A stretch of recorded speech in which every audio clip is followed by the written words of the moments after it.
After 7 years of covering my parents' bills, my brother said, "You don't even have kids." So I cut them off and booked a flight to Spain. I left work early, skipped the bonus dinner, and caught a $540 flight on Christmas Eve. My chair had a sticky note for Troy's fiancée. "She's new here," my mum explained. "We figured you'd be fine standing." I replied, "Sure." Then I grabbed my luggage and left. My sister texted 31 minutes later, so sensitive. It wasn't a big deal. I opened my banking app and paused family support, but what my father said at 9:04 p.m. changed everything. I flew cross-country for this. A one-way ticket costs $540. I left the office at midday, skipped the corporate bonus dinner, crammed everything into a duffel bag, and rushed to the airport. Because family mattered. Because I still felt like showing up meant something. I hadn't seen them in person since the previous Christmas. We'd done the group video calls, birthday texts, and miss you to emojis. But this year, I was coming home. I pictured the smell of roasted ham, how my mother always burned the first batch of cookies, and how my father pretended not to cry at midnight prayer. I imagined sitting at the table. Turns out, it was already taken, literally. I walked into the dining room, snow still melting in my hair, holding a half-soggy gift bag with Dad's favorite whiskey. I noticed the post-it note first. A small pink square on the back of a dining chair, reserved for Troy's fiancée. That was it. No joke, no ha-ha, gotcha. Just those 5 words in Mum's handwriting. I stood there, squinting at the note, like it might disappear if I stared hard enough. "Oh," Mum said, strolling out of the kitchen with her usual smile, as if I hadn't traveled 3 time zones for dinner. "She's new here," she explained with a shrug. "We figured you'd be fine standing." Standing, like a waiter, or worse. I felt like I didn't belong. "Sure," I answered, quietly, automatically. Then I turned back, grabbed my luggage, and left. I made it 31 minutes down the icy road before my phone rang. So sensitive. It wasn't a big deal, my sister said. Not even a name, just that. I stared at the message, heart racing, thumb hovering over the reply button. Then I opened my banking app and paused the family support transfers. Done. But what my father said at 9:04 p.m. changed everything. It wasn't a post-it note. Not really. That was just a match. The gas had been leaking for years. I didn't drive back to the motel. I parked at a gas station down the road, watched the snow pile up on my windshield, and cranked the heat until my ears hurt. Then I started thinking, the truth is, I've always been the one who made it easy for them. When I got my first IT job, Dad exclaimed, "Now you can finally take care of your family." He wasn't joking. That meant start paying the bills.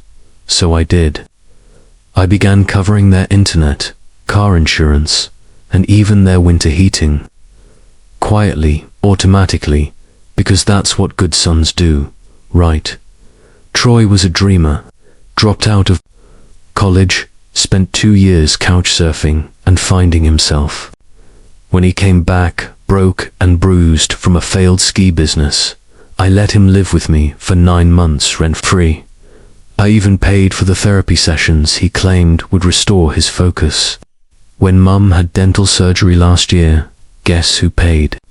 The $3,400 bill that insurance didn't cover. Me.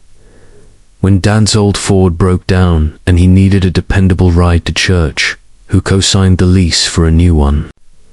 Me. I've never complained, never brought it up, even when I had to cancel vacations. Even when I was eating peanut butter for lunch and wiring money for someone else's cable bill. So when my sister texted, so sensitive, I wanted to throw my phone in the snow. I didn't. Instead, I accessed our family group chat, scrolled through months of conversations, and noticed a trend. Every time I shared a winner promotion, a work trip, a raz, I got 1 or 2 positive responses. Meanwhile, Troy's new girlfriend is making cookies. 27 comments, 3 heart emojis, and mom's message. She's such a keeper. It didn't stop there. Last July, I flew up to surprise Mom on her birthday. I arrived at midnight, slept on the couch because Troy had temporarily taken over my old room, and woke to find them gone.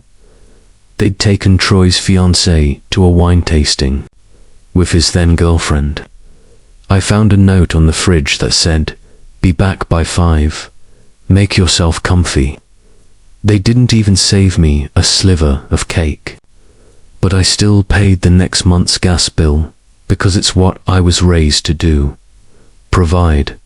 Be the stable one, the invisible one. Troy could walk in with debt, bad credit, and a woman he met 3 months ago, and they'd move heaven and earth to accommodate her, including giving her my chair. That sticky note wasn't just a seating arrangement. It was a message. You are no longer needed. So I made a few calls. I cancelled my automatic transfers. I notified the accountant I was stopping the family trust donations I'd been making for years because Dad preferred a retirement plan that didn't involve the IRS. Then, for the first time in years, I acted completely selfishly. I got Thai takeout, extra spicy, and sat in that hotel room alone with my laptop open and Netflix playing. And for once, I felt nothing but clarity. Until 9:04 p.m., that's when Dad called. I stared at the screen for a while, wondering if I should answer. My finger hovered, then tapped. "Hey," I said, flat. There was a pause, the kind that's full of meaning. "You left," he said. "Sure did. Your mum's upset. She's also the one who gave my chair away." Another pause, this time longer. "She didn't mean anything by it." "Sure, let's say she didn't. What about Troy? Texting me 2 hours ago asking if I could help fund their wedding next summer." Silence.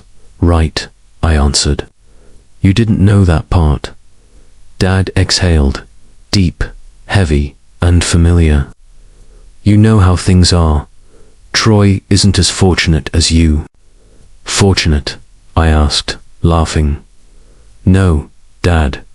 Troy's reckless. I'm responsible. There's a difference. He's getting better. She's good for him. She's sitting in my chair. Don't be dramatic." So there it was, the golden phrase they always use. This one when I dared to speak up. I closed my eyes and pinched the bridge of my nose. "You know what, Dad? I'm done being the guy who works 60 hours a week so everyone else can play pretend. I'm done being your safety net. We never asked for it." "That's nonsense," I retorted. "You expected it. You think because I never complained, I'm okay with it. Well, here's the truth. I'm not. I haven't been for a long time." Silence. Then, softly, "Son, it's Christmas Eve, and I'm spending it alone in a motel next to a gas station because you needed Troy's fiancée to feel welcome more than you needed your son at the table." Dad didn't speak again. So I ended the conversation. And that was the last I heard from him for 4 days. I hadn't planned to go back. Not after everything they did. Not after what they haven't done. But Troy contacted me 3 days after Christmas. His number appeared on my screen, and my immediate reaction was to ignore it. But curiosity is a nasty thing. I answered, "What?" There was hesitation, then, "Hey man, So, weird question. Did you cancel the family support transfers? I slumped back in my chair. Yeah, you didn't tell anyone. Wasn't required. Okay, he replied, hesitantly. Well, things are kind of tight. The January mortgage bounced. I'm aware. Silence. Then, in the softest, most deceptive voice I've ever heard him use, maybe we could talk. I laughed hard. Oh, now you want to talk. What changed, Troy? Ran out of post-it notes. It was just a seat, bro. No, it was a message. You and Mum made that pretty clear. I hung up. 5 minutes later, Mum texted. Mum, could we meet for coffee, please? It's not as you think. I didn't respond because I knew what was coming. Dad called that night. I let it ring. He left a voicemail. I think we need to talk face to face. Sunday dinner. I glanced at the phone, my heart pounding. Sunday supper, my old ritual. Pot roast, apple pie. Everyone pretended they weren't quietly bleeding me dry. Something inside me shouted go, but not to reconcile. To end it, I showed up on Sunday evening, knocked once, and let myself in, as I always did.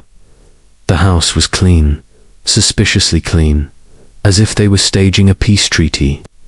Mum walked out first, wearing an apron.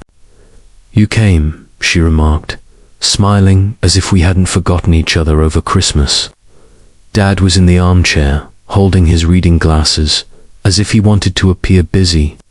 Troy and his fiancée sat on the couch. She refused to look at me, most likely because she was embarrassed.